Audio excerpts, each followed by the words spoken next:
أشهد أن لا إله إلا الله وحده لا شريك له ونشهد أن سيدنا وحبيبنا وإيماننا وقدوتنا وطبيبنا محمدا عبده ورسوله الذي أرسله بالحق بشيرا ونذيرا أما بعد فقد قال الله تعالى في كلامه المجيد والفرقانه الحميد أعوذ بالله من الشيطان الرجيم بسم الله الرحمن الرحيم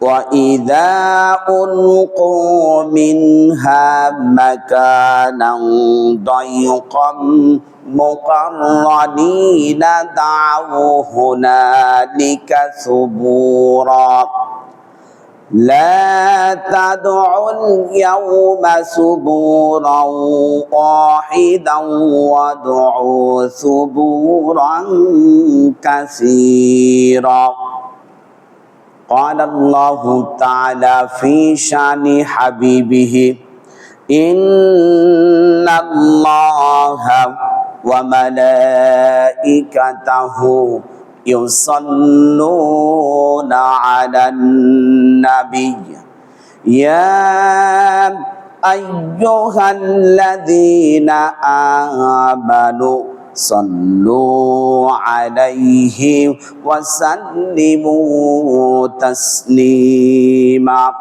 সবাই মুহাব্বতের সহিত দরুদ ইব্রাহিম পড়ুন আল্লাহুম্মা সাল্লি আলা মুহাম্মাদ وعلى آل محمد كما صليت على إبراهيم وعلى آل إبراهيم إنك حميد مجيد اللهم بارك على محمد وعلى آل محمد كما باركت على إبراهيم وعلى آل إبراهيم إنك حميد مجيد সকল প্রশংসার মালিক আল্লাহ রাব্বুল আলামিন, যিনি আমাদেরকে রবিউল সানি মাসের প্রথম সপ্তাহ পবিত্র জুম্মার দিন মসজিদে আসার জন্য তৌফিক দিয়েছেন। যে আল্লাহ পাক আমাদেরকে সকল প্রকার বালা মুসিবত থেকে হেফাজত করে সকল প্রকার আসমানি বালা জমিনি বালা সকল প্রকার বালা থেকে হেফাজত করে আমাদেরকে মসজিদে আসার জন্য তৌফিক দিয়েছেন। আল্লাহর কাছে লাখ কোটি কালিমাতুশ শুকর আদায় করছি, বলুন আলহামদুলিল্লাহ। শান্তি অবতীর্ণ হোক যে নবী আমাদেরকে অন্ধকার আচ্ছন্নময় অন্ধকার থেকে বের করে যিনি আমাদেরকে পথের দিশা দিয়েছেন, সেই নবীর প্রতি রহমত এবং বরকত বর্ষিত হোক। সবাই সমস্যরে বলছি সাল্লাল্লাহু আলাইহি ওয়াসাল্লাম। ইনি এমন একজন নবী ছিলেন, তিনি পুরো জাতিকে অন্ধকারের মধ্য থেকে বের করে এমন একটি আলোর দিশা দিয়েছেন। যেই সময় জাহিলিয়াতের যুগে অন্ধকার আচ্ছন্নময় ছিলেন, সেই সময় মানুষদেরকে কিয়ামতের ভয়, মৃত্যুর পর ফেরেশতাদের জবাবদিহিতা, আল্লাহর সঙ্গে আপনার আমার লাইফের যতগুলি ভালো খারাপ যাহা কিছু আছে শেয়ার করতে হবে। তিনি জিজ্ঞাসা করবেন কিয়ামতের ময়দানে, আল্লাহ পাক সকলের হিসাব জাররা জাররা নেবেন। এগুলি দিয়েই তিনি মানুষকে হিদায়েত করেছেন। আপনি আমি ঠিক একই কালিমা, একই কথা বলছি, এক কথাতে মানুষ মুরগির রান পায়, ফুলের তোড়া পায়, ঠিক একই কথা দিয়ে মানুষ ফাঁসির মঞ্চে ঝুলে যায়। বলেন ঠিক কিনা? ইমাম সৈয়দ কুতুব রহমতুল্লাহ আলাইহি তিনি যখন মারিফু ফি তরিক একটি কিতাব লিখেছিলেন, তদানীন্তন কালের যিনি শাসক ছিলেন তিনি তাকে কারারুদ্ধ করেছেন। কারারুদ্ধ করে ফাঁসির কাস্টে ঝুলিয়ে তাকে পৃথিবীর থেকে শহীদ করে দিয়েছেন। একজন আলেম ইমাম সৈয়দ কুতুব রহমতুল্লাহ আলাইহি জবরদস্ত একজন মুহাদ্দিস ছিলেন। মুজাদ্দিদ আল ফিসানি রহমতুল্লাহ আলাইহি তাকে যখন কারারুদ্ধ করা হলো, তখন তদানীন্তন কালের সরকার বলছে তার মন্ত্রীকে, পাগল কুকুরকে তুমি লেলিয়ে দাও, যেহেতু এই কুকুর মানুষের গোশত পিপাসু, গোশত খেতে পছন্দ করে। যখন তাকে লেলিয়ে দিলেন, দেখা গেল কুকুর মুজাদ্দিদ আল ফিসানি রহমতুল্লাহ আলাইহি তিনি আল্লাহকে ভয় করে, মরণের পর হিসাব হবে, কিয়ামতের ময়দানে আল্লাহ পাক সকলকে উঠাবেন, এই ভয় করে তিনি কারারুদ্ধ হয়েছেন। আল্লাহর কাছে বলছেন, আল্লাহ তুমি জানো, জালিম আমাকে কারারুদ্ধ করেছে, আমি তোমার পথে রুজু, ঈমান এনেছি, আমানতু বিল্লাহ, কিয়ামতের দিন হিসাব দিতে হবে, এই ভয় তুমি জানো। দেখা গেল উনি নামাজে দাঁড়িয়েছেন, কুকুর তার সাইডে দাঁড়িয়ে আছেন। তখন বলছেন মন্ত্রীকে, দেখো কুকুরের সঙ্গে কুকুর কি রূপ আচরণ করে, দেখে আসো। যখন তিনি দেখতে গেলেন, দেখতে যাওয়ার পর দেখলেন জেলখানার মধ্যে মুজাদ্দিদ আল ফিসানি রহমতুল্লাহ সিজদায় আল্লাহর কাছে অঝর নয়নে চোখের পানি ছেড়ে দিচ্ছেন। পাশে কুকুর বসা, পাগলা কুকুর, সে কোনো কিছুই বলতেছেন না। যেমন ভাবে মানুষ সিজদা দিলে অবনীত হয় আল্লাহর কাছে, ঠিক কুকুর তার ভাষা দিয়ে তার মুনিবকে বোঝাচ্ছেন, আল্লাহ এ হলো জালিমের শিকার, সুতরাং আমি কুকুর হতে পারি, আমি তোমার চতুষ্পাদ প্রাণী, তুমি আমাকে সৃষ্টি করেছো, আমি তাকে আমি খাবো না, তোমার কাছে আমি আত্মসমর্পণ করলাম। সুবহানাল্লাহি ওয়া বিহামদিহি। বন্ধুগণ, বিশ্বাস করতে হবে কিয়ামত আছে, তা বিশ্বাস করতে হবে। কিয়ামতের দিন হিসাব দিতে হবে। যখন মাথার উপর সূর্য চলে আসবে, পার এই সূর্যের তাপে মাটি পুড়ে তামা তামা হয়ে যাবে। আল্লাহ রাব্বুল আলামিনের হাবিব জনাব মুহাম্মদ রাসূলুল্লাহ সাল্লাল্লাহু আলাইহি ওয়াসাল্লাম তিনি বলেন, এমন একটি সময় আসবে মানুষ তার যতটুকু সে পাপ করেছে ঘামের সাগরে হাবুডুবু খাবে। যে পাপ করেছে পাপের সাগরে, যেভাবে পানির মধ্যে পানি সাঁতার না জানলে একজন মানুষ পানির মধ্যে যেমন হাবুডুবু খায়, যতটুকু পাপ করেছে তারও মাথা পর্যন্ত একটু একটু দেখা যাবে, অথবা কারো থাকবে কপাল পর্যন্ত, কারো থাকবে নাক পর্যন্ত, আবার কারো থাকবে থুতি পর্যন্ত, কারো থাকবে গলা পর্যন্ত, কারো বুক পর্যন্ত, নাভি পর্যন্ত।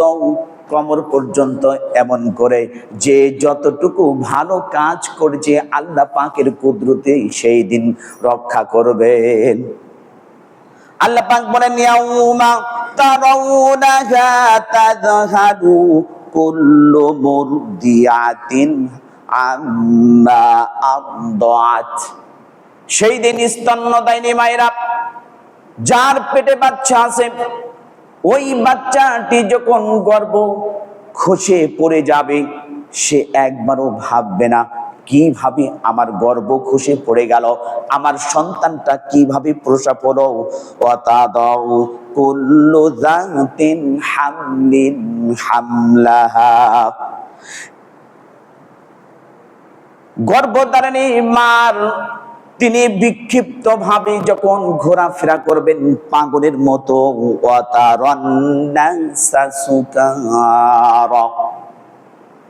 পাগলের মতো ছুটাছুটি করবে। কারণ আমি কি করব, এক হলো উপরের থেকে সূর্যের তাপ, দুই হলো মাটি যখন ফেটে তামার মতো পুড়ে হয়ে যাবে। এই সময় তারা পাগলের মধ্যে উদ্ভ্রান্ত পাগলের মতো ছোটাছুটি করতে থাকবে। তখন তারা বলবে, আজ কেন স্তন্যদায়িনী মা এমন করছে, তার গর্ভ খসে পড়ে গেল।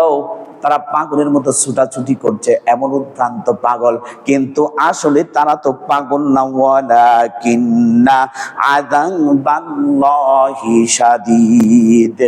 তারা শুধু শাস্তির ভয় করছেন, কার কখন কি রকম শাস্তি করবে, কার কোন হাতে আমলনামা আসবে, ডান হাতে আসবে না বাম হাতে আসবে।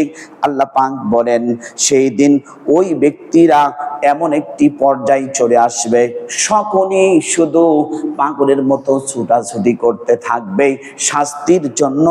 আজ আমার কি হবে, আজ আমার কি হবে। ওয়া আনযিরহুম ইয়াউমাল আযিফাতি ইদিন কুলুবু লাদান হানাদির কাযিমিন। তাদের কলিজা এমন একটি বিভীষিকাময় দৃশ্য হয়ে যাবে। নবীজি বলেন সেই দিন উদ্ভ্রান্ত পাগলের মতো সকলেই চলে আসবে, তাদের গলা কলিজাটা তার গলার কাছে চলে আসবে। গলার কাছে যখন চলে আসবে এমন একটি পর্যায় হয়ে যাবে, সকলেই তখন ছুটাছুটি করতে করতে সন্তান যখন যাবে তার মার কাছে, মা বলবে পৃথিবীতে আমার তো কোনো বিবাহ হয়নি। বাবার কাছে যখন যাবে, বাবা বলবে আমি পৃথিবীতে আমি কোনো বিবাহই করিনি। এমন করে যখন তিনি বলতে থাকবে, তখন বাবা যখন তার সন্তান ছেলে মেয়েদের কাছে যাবে, বলবে পৃথিবীতে আমার বাবা মা বলতে কেউ ছিল না। এখন এই যখন বিভীষিকাময় দৃশ্য হয়ে যাবে, সেই দিন আল্লাহ পাক বলেন وأنذرهم يوم الآزفة إذ القلوب لدى الحناجر كاظمين। সঙ্গে সঙ্গে গলা যখন কলিজা যখন তার গলার কাছে চলে আসবে, এমনি করে যখন চলে আসার পর তখন সে ভয় অস্তমিত হয়ে যাবে। আল্লাহ পাক বলেন ইয়াকুলুল ইনসানু ইয়াউমা ইদিন আইনাল মাফার। সেই দিন বলবে মানুষরা ভাগবার আর পালাবার কোনো জায়গা নেই। কারণ পৃথিবীতে আপনি আমি জানি কেউ যদি কাউকে তাড়া করে, তাহলে সে হয় মার কাছে গিয়ে লুকিয়ে যায়, আর না হয় বাবার কাছে লুকিয়ে যায়, কোথাও না কোথাও লুকিয়ে যায়। আর এই জন্য আল্লাহ পাক বলছেন ইয়াকুলুল ইনসানু ইয়াউমা ইদিন আইনাল মাফার। আজ তোমাদের ভাগবার জায়গা নাই, পালাবার জায়গা নাই। কাল্লা লা ওয়াজারা ইলা রাব্বিকা ইয়াউমা ইদিনিল মুস্তাকার। আর সেই দিন কাল্লা লা ওয়াজারা, আল্লাহ পাক সারা আল্লাহর কোন নৈকট্যশীল বান্দা ছাড়া আল্লাহ যা ফয়সালা দিবেন সেই দিন আল্লাহ ছাড়া আর কারো কোনো কিছু হবে না।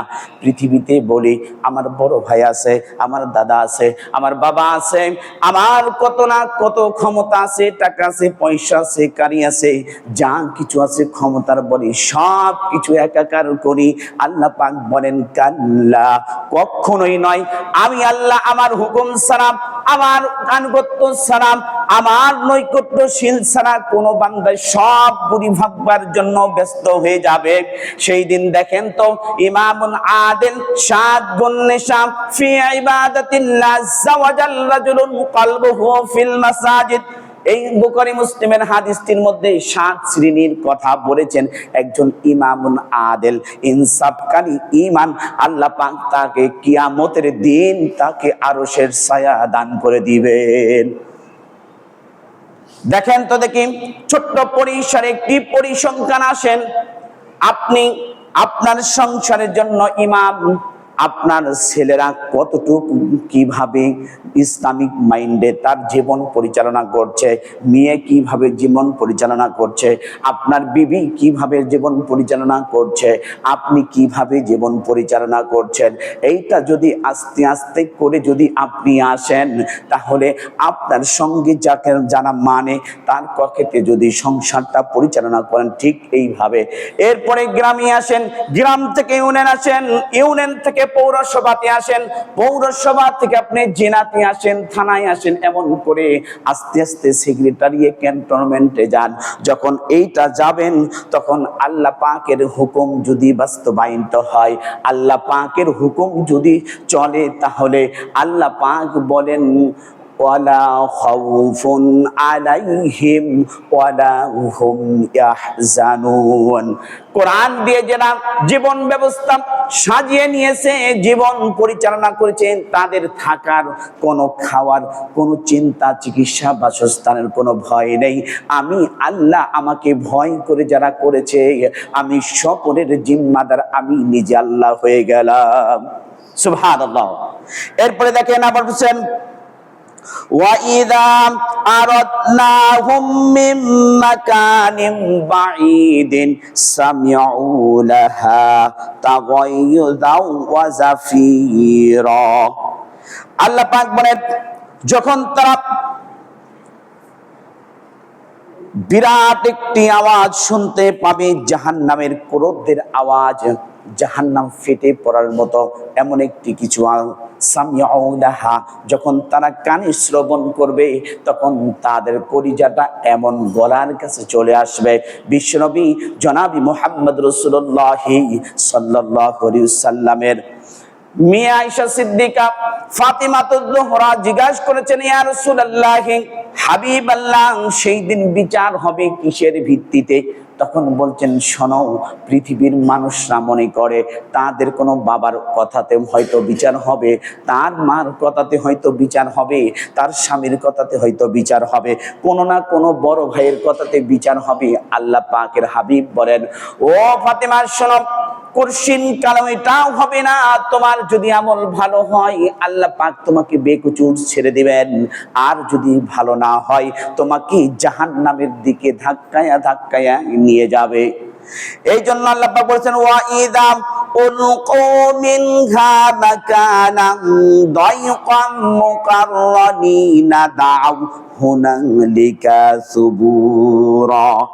তাদের হাত পা বেঁধে তাদেরকে জাহান্নামের মধ্যে যখন ফেলে দেওয়া হবে, লা তাদউল ইয়াউমা সুবুরাও ওয়াহিদাও ওয়াদউ সুবুরান কাসীরা। আল্লাহ পাক বলেন, লা তাদউল ইয়াউমা, আজ এক নয়, দুই নয়, অসংখ্য মৃত্যু ডাকো, কিন্তু তোমার মৃত্যু হবে না, এমন শাস্তি তোমাদেরকে পতিত হবে। ওয়াহিদান ওয়াদুল কাসীরান কাসীরা, ওয়াহিদাও এক হলো, তারপরে অসংখ্য মৃত্যু তুমি যদি ডাকো তোমাকে মৃত্যু পাকড়াও করবে না, তোমাকে শাস্তি ভোগ করতেই হবে। তাহলে বন্ধুগণ দেখেন, ফাতেমা রাদিয়াল্লাহু তাআলা আনহা, তার ধারণা, তার কনসেপশন, তার ব্রেন, তার মেধা, তার প্রজ্ঞা, সে বলেছিল, তার ধারণা ছিল তার বাবা নবী, হয়তো এই সিস্টেমে বিচার হবে। তার স্বামী হলেছিলেন আসাদুল্লাহিল গালিব, সেই অনুযায়ী বিচার হবে। তার মা খাদিজাতুল কুবরা রাদিয়াল্লাহু তাআলা আনহা, তিনি ছিলেন সর্বপ্রথম, আল্লাহ পাক তাকে ওই মহিলাকে সালাম দিয়েছিলেন। তার ধারণা ছিল আমি হলাম জান্নাতের সর্দারিনী, আমার ছেলে দুইজন হলো সকল জান্নাতি যুবকদের সর্দার, তাহলে মনে হয় এই অনুযায়ী বিচার হবে। আল্লাহ পাক বলেন ওয়া আনজির আশিরাতাকাল আকরাবিন, আল্লাহ পাক বলেন ও আমার নবী আপনি শুনে দেন, যার যার আমল যতটুকু করেছে ঠিক সেই অনুযায়ী বিচার হবে। তাহলে দেখা গেল আপনি আমি এই পৃথিবীর জমিনে ঠিক আপনি আমি যেইভাবে ধারণা করেছিলেন, আপনার আমারও ক্লিয়ার কনসেপশন ধারণা হলো এইরকম করে, ইন্নাহু মাইয়াতি রাব্বাহু মুজরিমান ফা ইন্না লাহু জাহান্নামা লা ইয়ামুতু ওয়া লা ইয়াহইয়া। অপরাধীরা তাদেরকে যখন পাকড়াও করা হবে, যখন তারা বলে ফাইন্নাহু জাহান্নামা লা ইয়ামুতু ওয়া লা ইয়াহইয়া, আর তারা করবে মৃত্যুবরণ, এক নয় দুই নয়, তাদেরকে মৃত্যুবরণ করবে, আবার ওয়ালা ইয়াহইয়া, মরবেও না বাঁচবেও না, এমন একটি অবস্থাতে থাকবে। তখন বলবে আমাকে যদি একটু খাবার দেওয়া হতো, আমাকে যদি পানি দেওয়া হতো। আল্লাহ পাক অন্যত্রে বলেন নারুল্লাহিল মুকাদা আল্লাতী তাত্তালিউ আলাল আফইদা, আর তাদেরকে আগুনের বেষ্টনী করে নিবেন, বেষ্টনী এমন একটি করে দিবেন, আগুনের উত্তাপে, আগুনের গর্জনে সঙ্গে সঙ্গে তাদের কলিজাটা গলার কাছে চলে আসবে। এরপরে আল্লাহ পাক বলেন ইন্নাহা আলাইহিম মুসাদা ফি আমাদিম মুমাদ্দাদা, আল্লাহ পাক বলেন সেই দিন এমন একটি রূঢ় স্বভাবের যারা ফেরেশতারা থাকবে জাহান্নামের দ্বার রক্ষীরা, তাদের কর্কশ মেজাজি, আর তারা থাকবে এত খারাপ, অর্থাৎ সহজ ভাষায় বোঝানোর জন্য চেষ্টা করছি, তারা থাকবে এত খারাপ, আল্লাহর হুকুম ছাড়া একটা কোনো কাজ করবে না। আপনি আমি পৃথিবীতে দেখতে পাই, পুলিশ যদি আমাকে ধরে, বাম পকেট থেকে যদি 50,000 টাকা একটা বান্ডিল যদি ধরে দেই, তাহলে সঙ্গে সঙ্গে সে আমাকে ছেড়ে দিতে বাধ্য। আবার পৃথিবীর জমিনে দেখতে পাই রেবন, ওইখানে যদি আমাকে নিয়ে যায় কোনো মন্ত্রীর পরিবেশে, তখন আমি যদি 1 কোটি টাকা দিয়ে দেই, বলবে ভাই আমি তোমাকে ছেড়ে দেব, এমন একটি পর্যায়ে চলে যাবে, তোমাকে কেউ বুঝতে পারবে না, তুমি দেশ থেকে চলে যাও। বলেন ঠিক কিনা? কথা বলেন ঠিক কিনা? আর আল্লাহ পাক বলেন বান্দারে তুমি যে এইগুলি কাজ করেছো, তোমাকে কেউ ওইখানে সাথী আসবে না, তোমার কোনো বন্ধু আসবে না, তোমাকে ছেড়ে পালাইয়া চলে যাবে। দেখো আল্লাহ পাক বলেন তুমি বাঁচো এবং তোমার আহাল পরিবারদেরকে বাঁচিয়ে দাও। তখন আল্লাহ পাকের হাবিবের কথার সম্পর্কে সাহাবীরা বললেন ইয়া রাসূলুল্লাহ, হাবিব আল্লাহ আপনি বললেন সবচেয়ে বড় শত্রু আমার স্ত্রী, সবচেয়ে বড় শত্রু আমার ছেলে, সবচেয়ে বড় শত্রু আমার মেয়ে। নবীজি বলেন হ্যাঁ এটাই সত্য, সূরাতুত তাহরিমের মধ্যে আসছেন ওই ব্যক্তিরা যদি সন্তানকে ভালো রাস্তায় উঠিয়ে যেতে পারি, ওই সন্তানটি ভালো কাজ করলে আপনার আমার জন্য ভালো, আর যদি সন্তানকে ভালো রাস্তায় না দেখে যেতে পারি, তাহলে ওই সন্তান যত খারাপ কাজ করবে এই খারাপ কাজের ভাগীদার আমাকেও হতে হবে। এই জন্য আল্লাহ পাক বলেন ইয়া আইয়ুহাল্লাযীনা আমানু কু আনফুসাকুম ওয়া আহলিকুম নার, আল্লাহ পাক বলেন হে ঈমানদাররা তোমরা নিজে বাঁচো, তোমার আহাল পরিবারদেরকে বাঁচাও আগুন থেকে। আগুন অর্থ হলো জাহান্নামের কথা এখানে বলেছেন। এরপরে সেই দিন তারা বলবে আপনার আমার সন্তানরা, সেই দিন আপনি আমি বলি যে এমন একটি জানাজাতে উপস্থিত হইলাম। উপস্থিত হওয়ার পর যখন বলেছেন, ভাই তোমরা বলো, তোমার বাবা তো মারা গিয়েছেন, আজ তোমার বাবার সম্পর্কে একটু কিছু বলো। ওই সন্তানটি নামাজ তো পড়ে না, আরকান আহকাম কি আছে এটাও তো জানে না। পকেটের মধ্যে থেকে রুমাল বের করে মাথার মধ্যে পট্টি বেঁধে নামাজে দাঁড়িয়ে গেল। নামাজে দাঁড়িয়ে যাওয়ার পর সে হাত কোথায় বাঁধবে এইটা তো হলো পরের কথা। নামাজে কি পড়তে হবে এটাও জানে না, হাত বাঁধতে হবে কোথায় এটাও জানে না। আর বাবার জন্য যে দোয়া চাইতে হবে এটাও জানে না, বাবার জন্য যে মাগফিরাত কামনা করতে হবে এটাও জানে না। শুধু সে জানে কিভাবে টাকা আসবে, এটাই শুধু তার থিওরি এবং প্ল্যান, এছাড়া পৃথিবীর কোনো কিছু জানে না। তাহলে বলেন তো, এই ধরনের সন্তান যদি আপনার আমার জন্ম নেয়, তাহলে ওই সন্তানটি আমার কোন কাজে আসবে?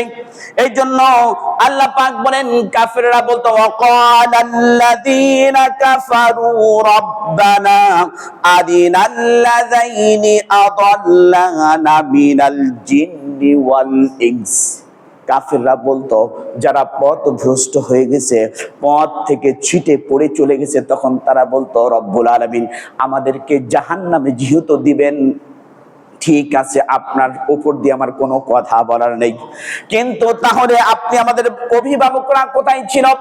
যেই অভিভাবকদের আমরা জন্ম দিয়েছে, যেই অভিভাবকরা আমাকে আজান শুনতে দেয় নাই, নামাজ পড়তে দেয় নাই, নামাজের জন্য কোনো কথা বলতে দেয় নাই, এই জন্য আপনি তাদেরকে নিয়েছেন তাহতা আকদামিনা লিয়াকুনা মিনাল আসফালিন। যেই সন্তানকে আপনি আমি বহু কষ্ট করে মাথার ঘাম পাতায় ফেলে রোজগার করে ইনকাম করে তাকে লেখাপড়া শিখাইলাম, সেই সন্তান বলবে জাহান্নামের রাস্তায় ওদেরকে শুয়ে দাও, আমি ওদের শরীরের উপর দিয়ে পাড়াইয়া পাড়াইয়া জাহান্নামে যাব। ভাই ভালো লাগবে কি? কথা বলেন তো, ভালো লাগবে? কি অবস্থা! পৃথিবীতে চাক্ষুষ প্রমাণ। আপনি আমি যদি এই দিকে খেয়াল করি, আজ কেন বাংলাদেশের যেখানে 92% মুসলমান, 95-92% মুসলমান, সেইখানে বৃদ্ধাশ্রম হয়, মুসলমানের সন্তানরা তার বাবা মাকে বৃদ্ধাশ্রমে রেখে আছে, একদিন যায় না। আপনার আমার ভুল, আপনার আমার ভুল। কারণটা হলো, একজন প্রফেসর, নাম বলে চিনবেন, ওনার সঙ্গে বাইদা ওই আমার কথা হয়েছে। তো উনি বলছেন, আমার মাকে যখন বৃদ্ধাশ্রমে রেখে আসলাম, রেখে আসার পর অনেক দিন পর আমি দেখতে গিয়েছি, তখন বলছেন, বাবা রে, ভালো করে খেয়াল রাখো, তুমি গরমটাকে সহ্য করতে পারতে না, আমি তোমার জন্য সারা রাত পাখা দিয়ে বাতাস করেছি। তোমার বাবা কাজ করে অফিস থেকে বিভিন্ন ক্লান্ত হয়ে আসে, শুয়ে পড়তো, আর আমি তোমাকে বাতাস করতাম। তোমাকে কখনো শরীরে একটি মশাও পর্যন্ত বসতে দেয় নাই। মাটি যদি শরীরে লাগে, সাথে সাথে আমার কাপড় দিয়ে, আঁচল দিয়ে মুছে তোমাকে সুন্দর করে দিয়েছি, মুছে। বাবা, একটি কাজ করো, আমি মারা যাওয়ার পর এই মাথার উপর যে ফ্যানটা দেখছো, এই ফ্যানটা ঠিক করো। চোখ দিয়ে অঝর নয়নে পানি ঝরছে। আমি বলছি, স্যার কাঁদছেন কেন? তখন বলছে, আমার মা এটা বলেছে, এখন আমি কি করব? হাজারো হাজারো ফ্যামিলি আছে, স্ত্রীর উপর দিয়ে একটা কথাও বলতে পারে না। স্ত্রী বলছে এখন বৃদ্ধাশ্রমে রেখে আসতে হবে, ঠিক এখনই রেখে আসে, না হলে ঝামেলা শুরু। এই ফ্যামিলি যদি আপনার আমার হয়, তাহলে বলেন তো কি অবস্থা হবে? এই জন্য পল্লী কবি জসিমউদ্দিন বলেছেন, তুমি যদি নিজকে সংশোধন করতে পারো, নিজের যদি ভুলটাকে ধরতে পারো, তাহলে তুমি একজন প্রকৃতপক্ষে মানুষ, আর ওই ব্যক্তিটা হলো আল্লাহ পাকের জান্নাত চলে যাবে। পল্লী কবি জসিমউদ্দিন বলেছেন। এরপরে জাতীয় কবি নজরুল ইসলাম বলেছেন, মসজিদেরই পাশে আমার কবর দিও ভাই, যেন ভোর হতেও মুয়াজ্জিনের আজান শুনতে পাই। আমার গোরের পাশ দিয়ে ভাই নামাজিরা যাবে, পবিত্র পায়ের ধ্বনি এ বান্দা শুনতে পাবে। আপনার আমার ইরাদা করলে নেকি দেন তিনি কে? সবাই বলেন তিনি কে? বিশাল বড় বিল্ডিং বানিয়েছি, আমার ইরাদা হলো জানালাটা রেখেছি এই দিক দিয়ে খোলা থাকলে আজানটা শুনতে পাবো। যতদিন আপনি বেঁচে থাকবেন, যতদিন বিল্ডিং থাকবে, ততদিন আপনি নেকি পেতেই থাকবেন, ততদিন নেকি পেতেই থাকবেন। আর আপনার আমার যদি ইরাদা হয় হাওয়া খাবো দক্ষিণ দিকেই দেই, তাহলে এই দিক থেকে হাওয়া আসবে, সুন্দরভাবে ঘুমাইতে পারবো, একটা নেকি পাবেন না। দেখেন, এই জন্য আল্লাহ পাক বলেন, ওই পিতা মাতাদেরকে জাহান্নামের রাস্তার মধ্যে যখন শুয়ে দিবে, যখন সন্তান হেঁটে হেঁটে চলে যাবে, চলে যাবার পর আপনি আমি সেই দিন শুধু বলবো, করঘাত করব কপালে, আর বলবো, হাই রে, যেই সন্তানদেরকে আমি এত কষ্ট করে লেখাপড়া করাইলাম, আর সেই সন্তান আমাকে বলে যে রব্বুল আলামিন যারা আমাদের অভিভাবক ছিল, পিতামাতা ছিল, আমাদেরকে নামাজে আসতে দেয় নাই, বলছে পড়ার ক্ষতি হবে, তুই নামাজে যাস না। বলেন এমন পিতামাতা আছে না নাই? কথা বলেন, আছে না নাই? বলে এরপরে বলছেন, বাবারে নামাজে গেলে জঙ্গি হয়ে যাবি, তাই নাকি? দেখেন তো, যতগুলি আমি ভার্সিটিতে ঘুরলাম, অনেক জেনারেল শিক্ষিত আছে, জীবনে একবার দাঁড়িয়েও চান্স দেয় নাই, কখনো এক ওয়াক্ত নামাজ ছুটে যেতে দেয় নাই, প্রতিদিন সকাল বেলা ফজরের নামাজ পড়ো, কোরআন তেলাওয়াত করে তারপরে স্টাডি করে। এইবারে যিনারা বিসিএস এ আসছেন, কয়েকজন ছিলেন জেনারেল শিক্ষিত, এক ওয়াক্ত তাহাজ্জুদ নামাজ কাজা হয় নাই। বলেন তো দেখি, ওই বিসিএস পাস যারা করে আসছেন, 5 ওয়াক্ত নামাজ পড়ে, তাহাজ্জুদ পড়ে, ওই ব্যক্তিকে যদি একটা বম মারেন, 1 টাকা কি ঘুষের খাওয়াইতে পারবেন? কারণ যদি আল্লাহ তার রাসূলের ভয় যদি তার দিলে থাকে, তাহলে ওই ব্যক্তির দ্বারা কোনো খারাপ কাজ করা সম্ভব।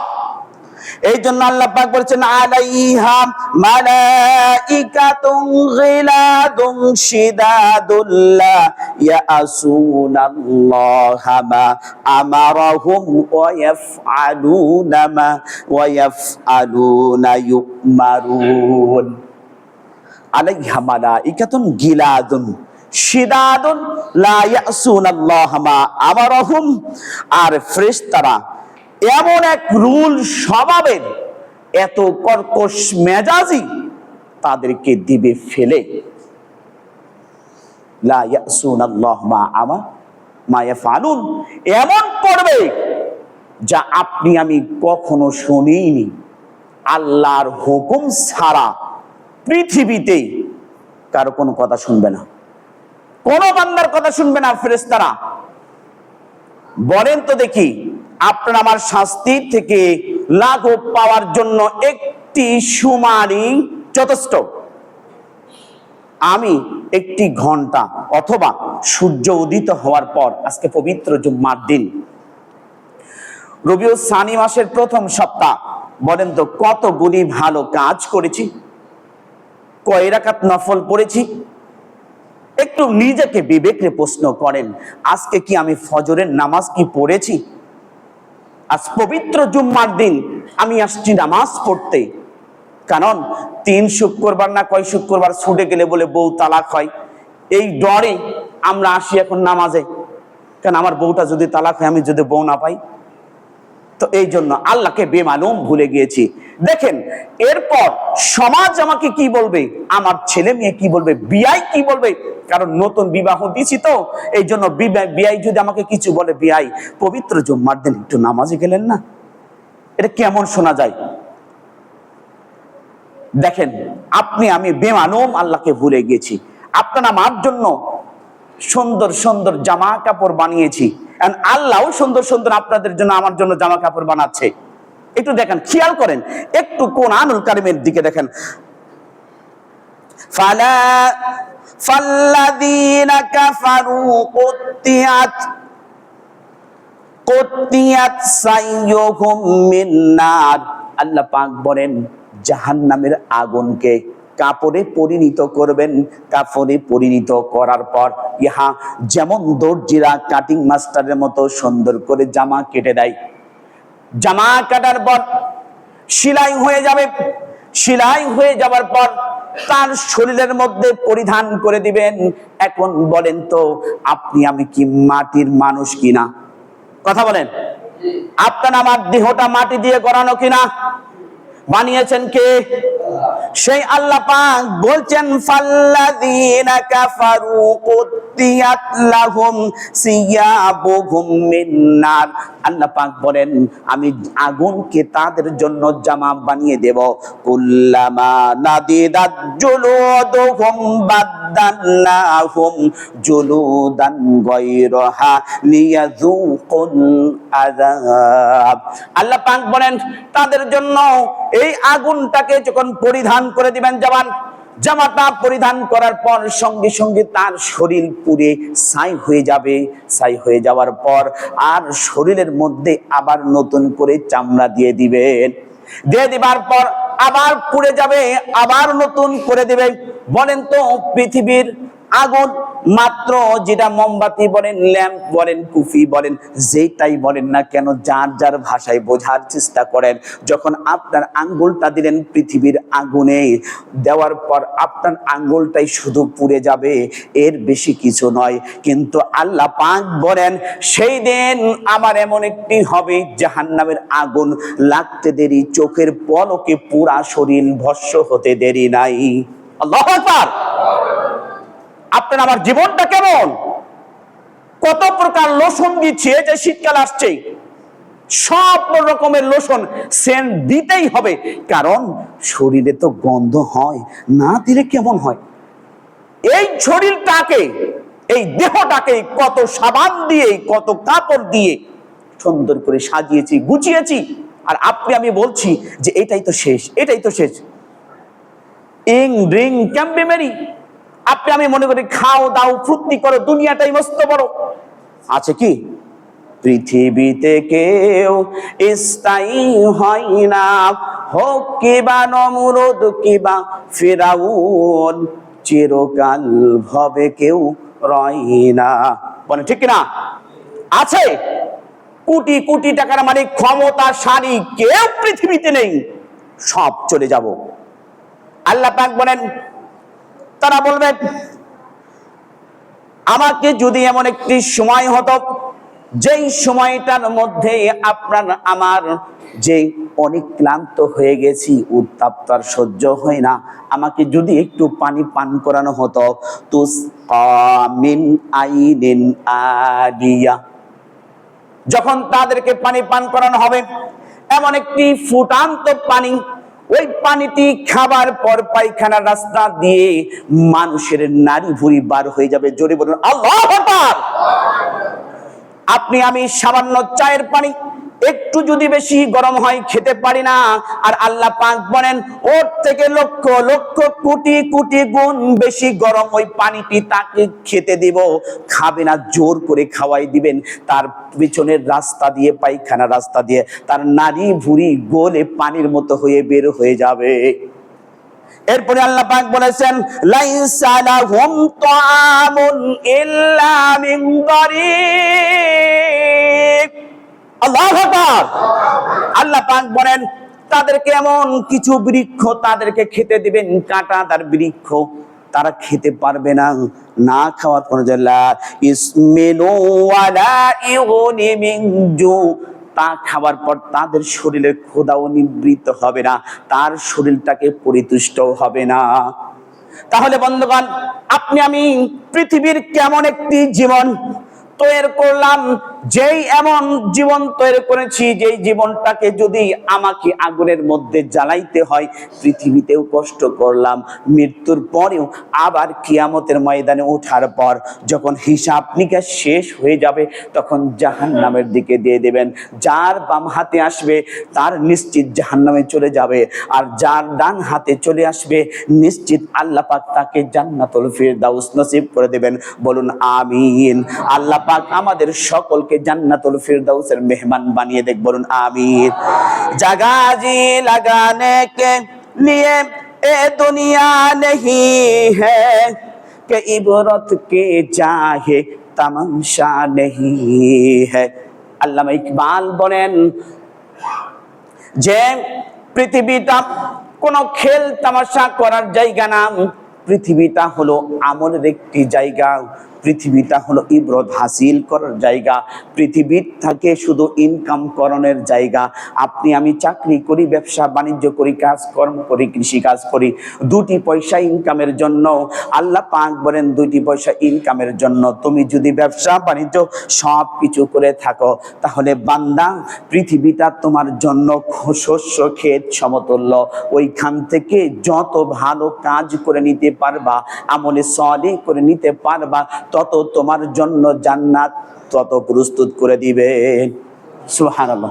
এরপরে দেখেন আল্লামা ইকবালের কবিতা যখন পড়তেছিলাম, তার শুধু গোপ আছে, দাড়ি নাই। তখন আমি তাকে দেখলাম যে এমন একটা লোক, তার দাড়ি নাই, মোছ আছে। তখন আমার মনটা একটু খারাপ হয়ে গেল, কারণ এমন একটা বিশ্বকবি যাকে বলা হয় সে কেমন কি বলছেন, খিরাত কানা खिरात कना कर सिकम मगरिब को दावा दानिश, खिरात कना कर सिकम मगरिब को दावा दानिश, आंखें मेरा खाके मदीना। सुबहानाल्लाह। তিনি বলছেন এই পাশ্চাত্যের এই পৃথিবীর চাকচিক্যময় দৃশ্যটাকে আমি ইকবাল আমাকে কখনো পরাভূত করতে পারিনি, তার দিকে আকৃষ্ট করতে পারিনি, কিন্তু ওই মদিনার রাস্তার সুরমা বাড়িগুলি আমি নবীজির তরিকাকে আমার চোখের মধ্যে লাগানোর কারণে আল্লাহ পাক আমাকে দ্বীনের উপর রেখে দিয়েছেন। সুবহানাল্লাহ। এরপরে দেখেন সকলেই যখন এমনি করে বলবেন ইদা উলকু ফিহা সামিউ লাহা শাহিকাও ওয়া হিয়া তাফুর। আল্লাহ পাক বলেন যখন তাদেরকে জাহান্নামের নিকটবর্তী করা হবে, সামিউ লাহা, তারা শুনতে পাবে কানে বিশাল বড় বড় আওয়াজ। একটা জাহান্নামের মধ্যে যদি পাথর ছেড়ে দেওয়া হয় 70 বছর লাগে তার তলদেশে পৌঁছে দেয়। 70 বছরটা হলো বিজ্ঞান বলেছেন যে পঞ্চম সিনা আলফাসানাত মিম্মা তাউদ্দুন, দুনিয়ার 50,000 বছরের সমান হবে একদিন। সেই দিনের 70 বছর লাগে হলো জাহান্নামের তলদেশে পাথরটা পৌঁছিতে। আর এখানে যখন যাবে তখন পড়বে তাকাদু তামাইয়াদু মিনাল গায়র। ওই পাপিষ্ঠ অপরাধ প্রবণ ব্যক্তিদেরকে দেখে জাহান্নাম ক্রোধে রাগে গোসাই ফেটে যেতে থাকবে। কুল্লামা উলকিয়া ফিহা ফাউজুন সাআলাহুম খাজানাতুহা আলাম ইয়াতিকুম নাযীর। আল্লাহ পাক বলবেন ওই জাহান্নামের ফেরেশতারা জিজ্ঞাসা করবে আল্লাহর বান্দারে, ভাই একটু গেটটা ছেড়ে দিয়ে একটু সামনে দিকে আসেন প্লিজ প্লিজ, একটু আসেন। তো যখন আল্লাহ পাক বলবেন তার ফেরেশতারা, ও আল্লাহর বান্দারা তোরা কেন জাহান্নামের দ্বার প্রান্ত হয়ে গেলি, কেন আসলি? তখন তোদের কাছে কি এমন কোন ভীতি প্রদর্শনকারী যায় নাই, এমন কোন ব্যক্তি যায় নাই? ক্বালু বালা ক্বাদ জাআনা নাযীর, হ্যাঁ আমাদের কাছে গিয়েছিল কিন্তু আমরা তাদেরকে মিথ্যা মনে করেছি। তাদেরকে বলছে ফাকাল্লাবনা ওয়া কুলনা মা নাযালাল্লাহু মিন শাই, আর তাদেরকে আমরা মিথ্যক মনে করেছি আর বলেছি তোমরা যাহা কিছু বলো এহা হলো সম্পূর্ণ ভুল কথা। নবীদেরকে তো বলেছে, আর বর্তমান যারা আছে তার উত্তরসূরি হক্কানি আলেম তাদেরকেও বলে, তারা যখন বলে তখন বলে হুজুররা শুধু এমনিতেই বলে। কারণ একজন আমাকে প্রশ্ন করেছেন, হুজুর আপনারা তো বলেন কিয়ামতের হিসাব হবে, কবরে মুনকার নাকির ফেরেশতারা আসবে, সোয়াল জব করবে, ধরেন এইটা যদি না হয় তখন কি করবেন? আমরা তো ফাঁকে পার হয়ে যাব, মাঝখান থেকে আটকে পড়ে যাবেন আপনারা। কারণটা হলো দুনিয়াতে আপনার কোনো আনন্দ ফুর্তি কোনো কিছুই করেনি, আমরা তো আনন্দ করছি, ফুর্তি করছি, সব কিছু করছি, আর আপনারা বলছেন কবরে হিসাব আছে, কিয়ামতের দিন ফুল ফাইনালি হিসাব করে নেবেন আল্লাহ। যদি এটা হয় তাহলে আপনারা বলেছেন, যদি না হয় তাহলে আপনারা তো মিশামিশির মধ্যেই আছেন, আর আমরা তো সব কিছু আনন্দ ফুর্তি করছি, আমাদের কোনো সমস্যা নাই। এটা কি? وقالوا لو كنا نسمع أو نعقل ما كنا في أصحاب السعير। ওরা বলবে وقالوا لو كنا نسمع, যদি আমরা শুনতাম মানতাম, আও নাকিলু মা কুন্না ফি আসহাবিস সাইর, তাহলে তো আমাদেরকে জাহান্নামে যেতে হতো না। আমরা কি ভুল করলাম? এটা কি করছি? এটা কেমন হলো? দেখেন শেষ আয়াত বলছি, আপনার আমার জন্য ইব্রতের জন্য, আপনার আমার যাতে ঈমান এনে জান্নাতুল ফিরদাউসের মেহমান হতে পারি, মৃত্যুর আগে যাতে আল্লাহ পাক আমাদেরকে জান্নাতুল ফিরদাউসের সুঘ্রাণ দিয়ে দেন। জোরে বলুন আমিন।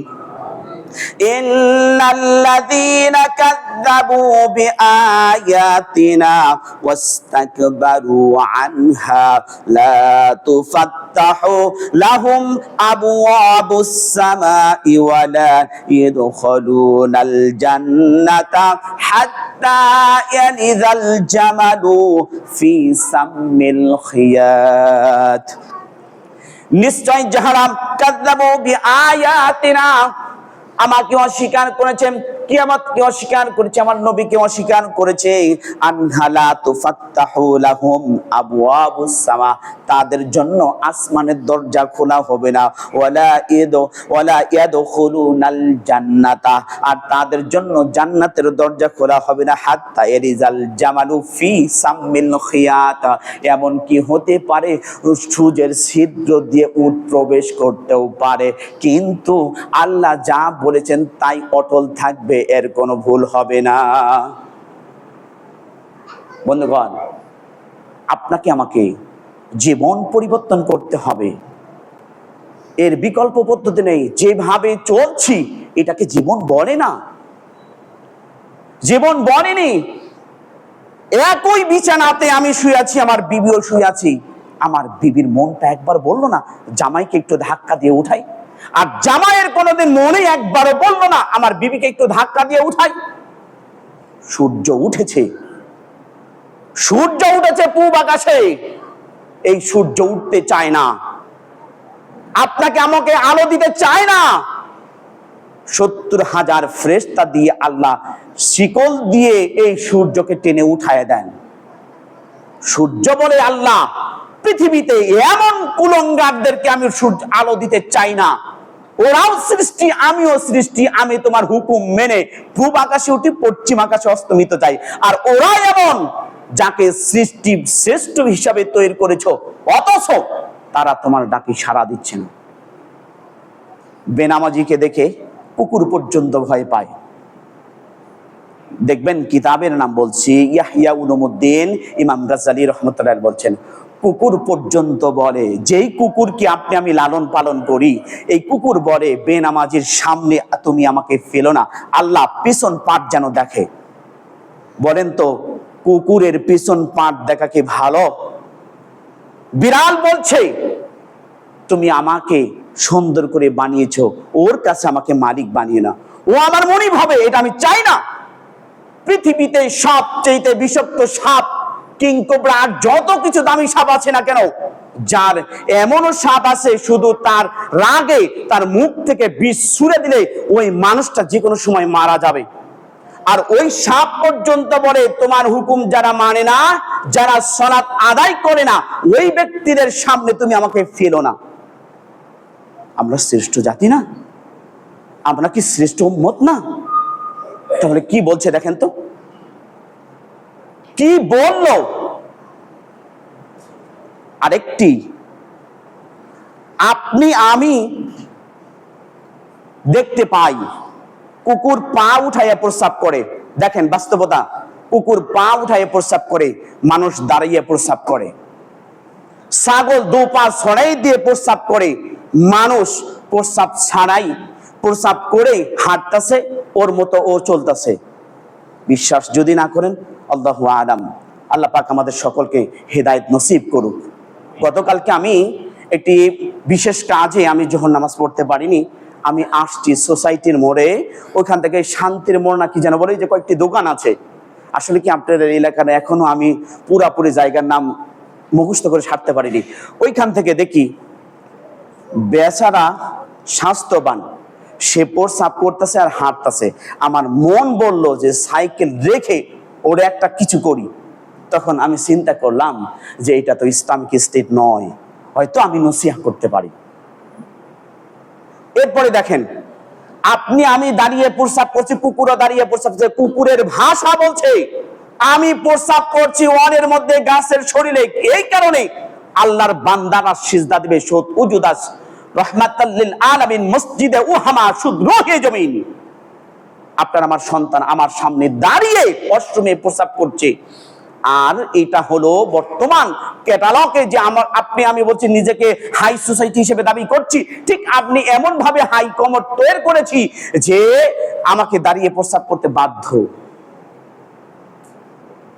যতগুলি প্রোগ্রামে যাই দেখি যে কোনো রেস্টুরেন্টে দাঁড়িয়ে প্রস্রাব করা, তখন আমি কি করি, বাধ্যগতভাবে ওখানে আর যাই না, যেখানে টয়লেট আছে আমি ওখানে বসে প্রস্রাব আমার মতো করে চলে আসি।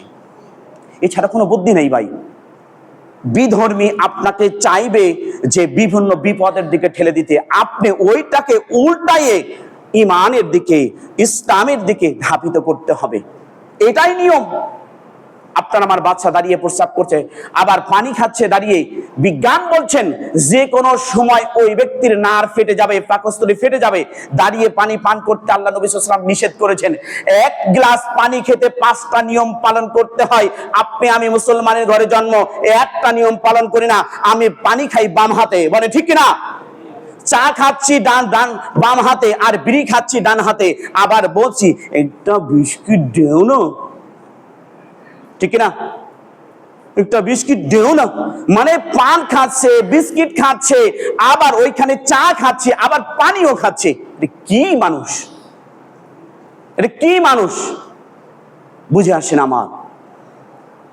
একটি ডান হাতে গ্লাস ধরতে হবে, বিসমিল্লাহ বলতে হবে, এক ঢোক পানি 3 নিঃশ্বাসে পান করতে হবে, প্রত্যেকটি ঢোকে ঢোকে আলহামদুলিল্লাহ বলতে হবে, এরপরে গ্লাসটা রেখে দিতে হবে আলহামদুলিল্লাহ।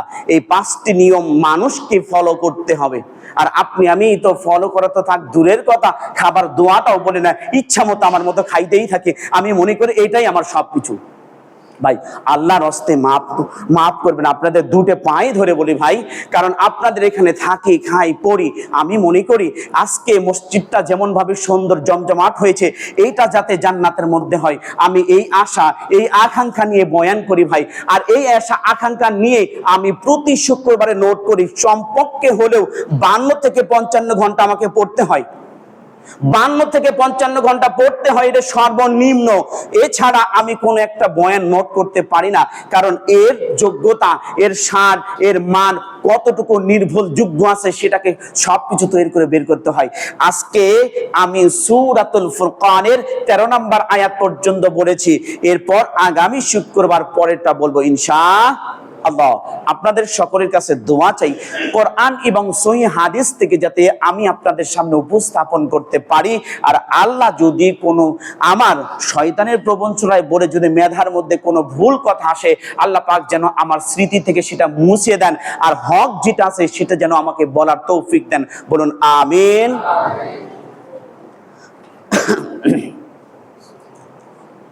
আলহামদুলিল্লাহি নাহমাদুহু ওয়া নাস্তাঈন